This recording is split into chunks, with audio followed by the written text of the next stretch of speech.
গড়ফায় ছেঁড়া পোস্টার রাতের অন্ধকারে ছিঁড়ে দেওয়া হলো। 21শে জুলাইয়ের পোস্টার, মুখ্যমন্ত্রীর ছবি ছেঁড়া হলো। আনোয়ার শাহ কানেক্টরের ওপর জনপ্রিয় বাজারের উল্টো দিকের ঘটনা।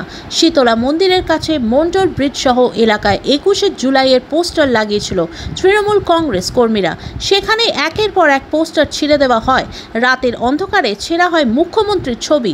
এলাকার তৃণমূল কংগ্রেস কর্মীদের অভিযোগ বিজেপি ও সিপিএম এর দিকে। মন্ডলপাড়া সাদা কালীবাড়ি ব্রিজে আমাদের যে 21শে জুলাইয়ের যে ব্যানার রয়েছে 10x6 বড় ব্যানার ছিল, এটা লাইট দিয়ে সাজানো ছিল। সেখানে ওই ব্যানারে মাননীয় মুখ্যমন্ত্রীর মুখ পুরো দুঃখভাবে কেটে ফালা ফালা করে দিয়েছে। এবং তারপরে আমরা ওখানে যাই, আমরা আশেপাশের বাড়ি বিভিন্ন সিসিটিভি ফুটেজ খুঁজি এবং একটা বাড়ির থেকে সিসিটিভি ফুটেজে দেখা যায় যে কিছু মধ্যবয়স্ক কিছু ছেলে তারা রাত্রেবেলা প্রায় 12:47 নাগাদ এসে ওই ব্যানারগুলো ছিঁড়েছে।